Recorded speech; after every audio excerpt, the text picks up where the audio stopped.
হাওয়াই চটির ধুলো এবার গিয়ে পড়েছে লন্ডনের মাটিতে।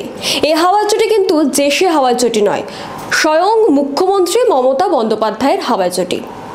এর আগে মুখ্যমন্ত্রী মমতা বন্দ্যোপাধ্যায়ের স্পেন সফর আমরা দেখেছিলাম, তবে আজকের আলোচনাটা করব মুখ্যমন্ত্রী মমতা বন্দ্যোপাধ্যায়ের লন্ডন সফর নিয়ে। ইতিমধ্যে মুখ্যমন্ত্রীর যে লন্ডন সফর তার দিকে কিন্তু আমার আপনার প্রত্যেকেরই নজর ছিল বা রয়েছে বলা যায়। এই যে গত শনিবার মুখ্যমন্ত্রী মমতা বন্দ্যোপাধ্যায় লন্ডনের উদ্দেশ্যে যাত্রা করেছেন এবং মুখ্যমন্ত্রী লন্ডনের উদ্দেশ্যে যাত্রা করার আগেই মূলত এখানে একটি খবর আসে, হিথ্রো বিমানবন্দরে অগ্নিকাণ্ডের খবর। তার পরবর্তীকালে যেহেতু এই অগ্নিকাণ্ডের ঘটনায় যেহেতু বেশ কয়েক ঘন্টা ধরে বিমান ওঠানামা বন্ধ ছিল, সেই কারণে মুখ্যমন্ত্রীকে প্রথমে দুবাই এবং সেখান থেকে পরবর্তীকালে মুখ্যমন্ত্রী সেখান থেকে বিমানবন্দরে করে গিয়ে নামেন হিথ্রো বিমানবন্দরে। অর্থাৎ তার পরবর্তীকালে সোমবার থেকে আগামীকাল অর্থাৎ বৃহস্পতিবার পর্যন্ত মুখ্যমন্ত্রীর ঠাসা কর্মসূচি রয়েছে। প্রথমে সোমবার তিনি সেখানকার ভারতীয় হাই কমিশনের একটি অনুষ্ঠানে অংশগ্রহণ করেন। তার পরবর্তীকালে তিনি যে বাণিজ্য সম্মেলন এবং আজকে রয়েছে সরকারি স্তরে বাণিজ্য সম্মেলন এবং আগামীকাল কিন্তু রয়েছে অক্সফোর্ড বিশ্ববিদ্যালয়ে মুখ্যমন্ত্রীর বক্তৃতা। তবে এখন প্রশ্ন হলো, মুখ্যমন্ত্রীর এই লন্ডন সফরে তার সঙ্গে গেছেন তারই পছন্দের বেশ কিছু সংবাদপত্রের সাংবাদিকরা। কারা কারা গেছেন প্রথমেই বলি যে সংবাদ প্রতিদিনের তরফ থেকে গেছেন কিংশুক প্রামাণিক এবং তার সঙ্গে গেছেন কুণাল ঘোষ এবং সেই সঙ্গে TV9 বাংলার তরফ থেকে গেছেন অনির্বাণ চৌধুরী, নিউজ 18 বাংলার তরফ থেকে গেছেন বিশ্ব মজুমদার এবং আনন্দবাজারের তরফ থেকে গেছেন অনিন্দ জানা এবং সেই সঙ্গে আজকালের তরফ থেকে গেছেন সত্যম রায়চৌধুরী এবং ডিজিটাল মিডিয়া সেখান থেকে দা ওয়াল। এখন প্রশ্ন হলো যে মুখ্যমন্ত্রী লন্ডন সফরে এবারে কি কারণে গেছেন।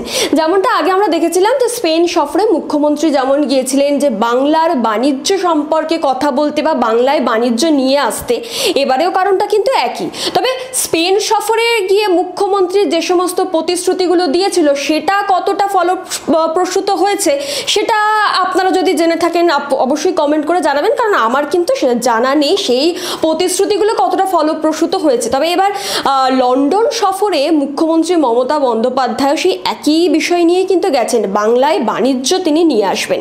সামনে 26শে নির্বাচন রয়েছে এবং সেই 26শে নির্বাচনের আগে এই যে মুখ্যমন্ত্রীর লন্ডন সফরটাকে কিন্তু গুরুত্বপূর্ণ বলে মনে করা হচ্ছে, কারণ নির্বাচনের আগে মুখ্যমন্ত্রীর এই লন্ডন সফর, সেখানে বাণিজ্য নিয়ে কথাবার্তা হবে এবং বাণিজ্য নিয়ে কথাবার্তার পরে কি সেক্ষেত্রে দাঁড়িয়ে বাংলায় শিল্প হবে? কারণ এর আগে মমতা বন্দ্যোপাধ্যায়ের অর্থাৎ শাসক দল তৃণমূল কংগ্রেসেরই ফিরহাদ হাকিম কখনো বলেছেন যে কলকাতা লন্ডনের থেকেও উন্নত হবে। এদিকে মমতা বন্দ্যোপাধ্যায় সেই 2011 সালে ক্ষমতায় আসার পরেই বলে দিয়েছিলেন যে কলকাতাকে লন্ডন বানাবে। এখন কতটা লন্ডন তিনি বানাতে পারবেন সে তো আমার আপনার কাছে সবার কাছেই পরিষ্কার।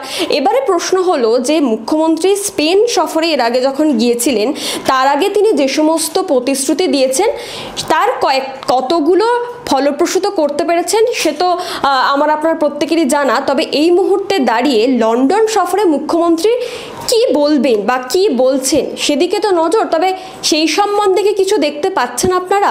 এই যে মুখ্যমন্ত্রীর সঙ্গে যে সমস্ত সাংবাদিকরা গিয়েছেন তারা কি কারণে গিয়েছেন, যে লন্ডনে মুখ্যমন্ত্রীর এই যে বাণিজ্য সম্মেলন বা এই যে শিল্পপতিদের সঙ্গে কথাবার্তা বা বৈঠক, তার মাঝে মুখ্যমন্ত্রী কি বলবেন বা মুখ্যমন্ত্রী এই রাজ্যের জন্য কোন কোন বিষয় নিয়ে কথা বলছেন, এ রাজ্যের শিল্প নিয়ে কোন কোন বিষয়ে কথা বলছেন, সেগুলোই মূলত তারা লেখার সেখান থেকে খবরাখবর নিয়ে লেখার জন্যই গেছেন। তবে এখন প্রশ্ন হলো, আমরা দেখতে পাচ্ছি যে মুখ্যমন্ত্রীর বাণিজ্য বৈঠকে কি বলছেন, কি আলোচনা করছেন, তার থেকে বেশি মুখ্যমন্ত্রী কোথায় মর্নিং ওয়াক করছেন, কোথায় ওয়ার্ম আপ করছেন, এই নিয়ে যেন তারা মেতে রয়েছেন।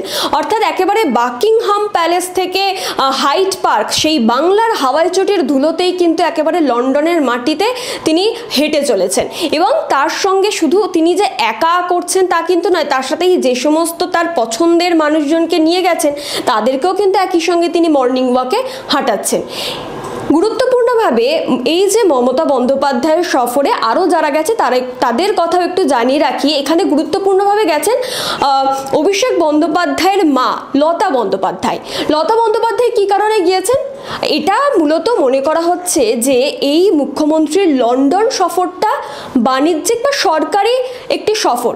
সেক্ষেত্রে দাঁড়িয়ে লতা বন্দ্যোপাধ্যায় তার পরিবারের একজন, তিনি কী কারণে গেলেন? হতে পারে যে অক্সফোর্ড বিশ্ববিদ্যালয়ে তার পরিবারের তার এত কাছের একজন বক্তৃতা রাখবেন, সেটারই হয়তো তিনি সাক্ষী হতে গেছেন বা সেটারই একটা স্মৃতি ধরে রাখতে হয়তো তিনি সেখানে গেছেন। সে প্রসঙ্গ পরের ব্যাপার। তবে মুখ্যমন্ত্রী লন্ডনে গেছেন। লন্ডনের মূলত এখন বর্তমানে যে সমস্ত সংবাদপত্রের সাংবাদিকরা তার সাথে গেছেন, তাদের এই সংবাদপত্র যেমন সংবাদ প্রতিদিনই হোক কিংবা আনন্দবাজার হোক, সেখানে দেখা যাচ্ছে যে এই যে সমস্ত সাংবাদিকরা গেছেন তারা উল্লেখ করছেন যে মমতা বন্দ্যোপাধ্যায় যে লন্ডনের মাটিতে মর্নিং ওয়াক করছেন, সেখানের কেমন মনোরম আবহাওয়া, কোথাও হাঁস চড়ে বেড়াচ্ছে, তো কোথাও দেখা যাচ্ছে যে মুখ্যমন্ত্রী মর্নিং ওয়াকে গেলে ধূসর আকাশ নীল আকাশে পরিণত হচ্ছে। অর্থাৎ বলা যায় যে মুখ্যমন্ত্রী লন্ডনে পা দিয়ে যেন লন্ডন একেবারে উজ্জ্বল হয়ে উঠেছে। এখন প্রশ্ন হলো যে এই যে সমস্ত সাংবাদিকরা তার সাথে গেছেন বা মুখ্যমন্ত্রীর এই লন্ডন সফরে কি আদৌ কোনো বাণিজ্যিক বিষয় বেরিয়ে আসবে? মুখ্যমন্ত্রীর লন্ডন সফরে যে সমস্ত সাংবাদিকরা গেছেন তাদের একটি ফটো সোশ্যাল মিডিয়াতে এসছে, এবং যেখানে যাদের যাদের নাম আমি বললাম তারা তো রয়েছে শুধুমাত্র দাওয়ালের এডিটর শঙ্খদীপ দাস ছাড়া। তবে এখন প্রশ্ন হলো এই যে যে সমস্ত সাংবাদিকরা তার সাথে গেছেন, যেমন ধরুন আনন্দবাজারের অনিন্দ জানা হোক কিংবা TV9 বাংলার অনির্বাণ চৌধুরী, তারা যে খুব একটা এই সমস্ত সফরনামা লেখেন বলে খুব একটা আমরা দেখিনি। তবে তারাও কিন্তু এখন লিখছেন বা তারাও এর পরবর্তীকালে কি লিখবেন এই বিষয়ে সেটাও আমাদের দেখার। তবে এই যে আজকাল পত্রিকার তরফ থেকে যিনি গেছেন, তিনি কিন্তু সাংবাদিক কিনা বা তিনি সাংবাদিক হিসাবে কোনো লেখা লিখেছেন কিনা সেই বিষয়ে কিন্তু যথেষ্ট প্রশ্ন রয়েছে। একদিকে যেমন তিনি অর্থাৎ আজকাল পত্রিকার তার পয়সায় চলে আমরা বলতে পারি, এবং সেই সঙ্গে তিনি টেকনো গ্রুপের যে মালিকও বলা যেতে পারে। অর্থাৎ একদিকে যেমন তিনি শিল্পপতি, অন্যদিকে সাংবাদিক, অর্থাৎ এই এক ঢিলে দুই পাখি মারার মতন অনেকটা ব্যাপার। এখন মুখ্যমন্ত্রীর এই যে এতগুলো বক্তৃতা রাখছেন, প্রথমে বাংলাদেশ হাই কমিশনের বৈঠক হচ্ছে, তার পরবর্তীকালে বৈঠক হচ্ছে একেবারে যে বাণিজ্য সম্মেলন, তারপরে সরকারি স্তরে আজকে বাণিজ্য সম্মেলন হচ্ছে, এবং বিশেষ গুরুত্বপূর্ণভাবে কালকে রয়েছে অক্সফোর্ডে মুখ্যমন্ত্রীর ভাষণ। এবার ২৬ নির্বাচনের আগে মুখ্যমন্ত্রীর এই লন্ডন সফরটা কি লোক দেখানো, নাকি আদৌ এতে বাংলার কোনো লাভ হবে? বা এই যে গোটা মুখ্যমন্ত্রীর এই লন্ডন সফরে কিন্তু আমরা একেবারেও কোথাও কোনো সংবাদপত্রে লেখাতেই বা কোনো টিভি চ্যানেলেই আমরা কিন্তু দেখতে পাচ্ছি না যে মুখ্যমন্ত্রী কোনো প্রতিশ্রুতি দিচ্ছে যে বাংলার জন্য করা হবে কিছু। এদিকে আবার যে শিল্পপতিদের সঙ্গে তিনি বৈঠক করছেন, তারা আবার বলছেন যে এই যে বাংলা বামেদের আমলে ছিল সেই বাংলার তুলনায় এইবারে দিদির বাংলা অনেক বেশি উন্নত, সেরা বাংলা বলছেন তারা। এবার তারা কোন চোখ দিয়ে দেখছেন সে বিষয়টা আমাদের জানা নেই, কারণ আমাদের এই সাদামাটা চোখে বাংলার উন্নতিটা আসলে ঠিক ধরা পড়ে না। এবারে মুখ্যমন্ত্রীর লন্ডন সফরের পরে তিনি কি বাংলার জন্য নিয়ে আসেন, কারণ মূলত তিনি লন্ডনে গেছেনই এই কারণে যে বাংলার হয়ে যদি বাণিজ্যে কিছু উন্নতি করা যায় বা বাংলায় এই শিল্পপতিদের বিনিয়োগের জন্য তিনি গেছেন, তিনি বলছেন বিনিয়োগ করতে। এবার সেটা কতটা ফলপ্রসূ হবে সে নিয়ে তো প্রশ্ন থাকবেই, কারণ এর আগে যখন তিনি স্পেন সফরে গিয়েছিলেন তখন সেখানে সৌরভ গাঙ্গুলি, এখানে উঠে আসছে এই নামটা, কারণ সৌরভ গাঙ্গুলি তখন সেখান থেকে বলেছিলেন যে বাংলায় কারখানা তৈরি হবে, কারখানা নিয়ে তিনি অনেক প্রসঙ্গ তুলেছিলেন। তবে এইবারে লন্ডন সফরে কিন্তু সৌরভ গঙ্গোপাধ্যায় নেই। তবে মমতা বন্দ্যোপাধ্যায় বলেছেন যে অক্সফোর্ডে যখন কালকে তিনি বক্তৃতা রাখবেন তখন সেখানে সৌরভ গঙ্গোপাধ্যায় যোগদান করবে। তবে কি কারণে করবেন সেটা কালকেই জানা যাবে, কারণ এবারে বিশেষ তার গুরুত্বপূর্ণ ভূমিকা আছে কিনা সে বিষয়ে তো আমরা কেউই এখন বলতে পারি না, কারণ কালকে গিয়ে যদি তিনি কোনো বক্তৃতা রাখবেন তবে সেখানে গিয়ে হয়তো বোঝা যাবে যে কি কারণে তিনি এই অক্সফোর্ড বিশ্ববিদ্যালয়ে মমতা বন্দ্যোপাধ্যায়ের সাথে যোগ দেবেন বা তার বক্তৃতার সময় যোগ দেবেন। এখন প্রশ্ন হলো যে মুখ্যমন্ত্রী মমতা বন্দ্যোপাধ্যায় লন্ডনে গেছেন, সেখানকার মনোরম আবহাওয়া রয়েছে, সেসব ভালো। তবে এই যে 26-এর নির্বাচনের আগে কোথাও গিয়ে কি এটা একটু লোক দেখানো, মানে ওই হয় না ভোটের আগে ভোটের রাজনীতি অঙ্ক মেলানোর জন্য তো তিনি অনেক জায়গাতেই যাচ্ছেন, কখনো ফুরফুরা শরীফে চলে যাচ্ছেন, তো এখন লন্ডনে গেছেন। অর্থাৎ লন্ডনে গিয়ে সাধারণ মানুষকে কোথাও গিয়ে হয়তো তিনি বোঝাতে চাইছেন যে তিনি রাজ্যে শিল্প চাইছে, কারণ তিনি বলছেন যে রাজ্যে সব কিছু আছে, শুধু আপনারা বিনিয়োগ করুন। রাজ্য একেবারে শিল্পের জন্য প্রস্তুত, আপনারা শুধু বিনিয়োগ করুন। স্পেনের সময় হয়তো তিনি একই কথাই বলেছিলেন, কিন্তু আদতে সেই যে অর্থাৎ তাদের বিনিয়োগ, সেই বিনিয়োগটা শেষ পর্যন্ত কিন্তু আমরা দেখতে পাইনি।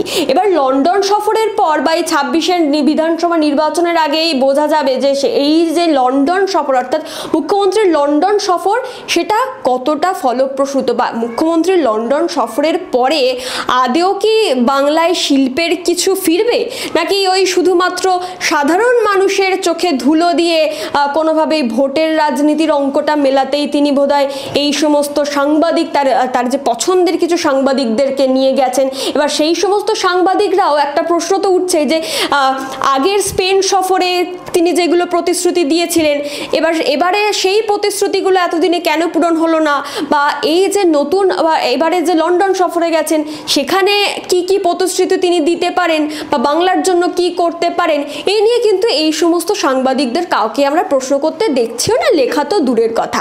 তাই রাজ্যে শিল্প আসুক বা না আসুক, লন্ডনের পরিবেশ কেমন, মনোরম আবহাওয়া কেমন, সেই নিয়েই একেবারে মেতে উঠেছেন বাকিরা।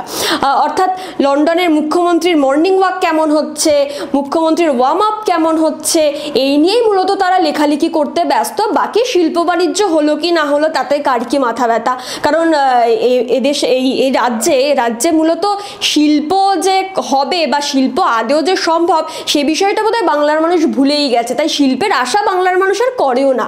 এখন দেখার বিষয় যে মুখ্যমন্ত্রী 26-এর যে বিধানসভা নির্বাচন, সেই 26-এ বিধানসভা নির্বাচনের আগে লন্ডন সফর, সেই লন্ডন সফরের আসল উদ্দেশ্যটা ঠিক কি?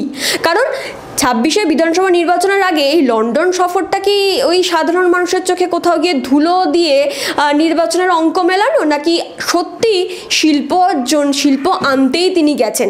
এটাই এখন দেখার। বা আপনাদের কি মনে হয় মুখ্যমন্ত্রীর লন্ডন সফর সেটা কি সাধারণ মানুষের ভালোর জন্য, বা এ রাজ্যে বাণিজ্য নিয়ে যে তিনি আলোচনা করতে গেছেন সেই বাণিজ্য নিয়ে কি তিনি ফিরতে পারবেন, নাকি ওই শুধুমাত্র আমার আপনার চোখে ধুলো দেখিয়ে ভোটের অঙ্কটা মেলাতেই তিনি গেছেন? এই বিষয়ে আপনারা অবশ্যই কমেন্ট বক্সে জানান। আজকের আলোচনা ছিল এই পর্যন্তই, দেখতে থাকুন হাব।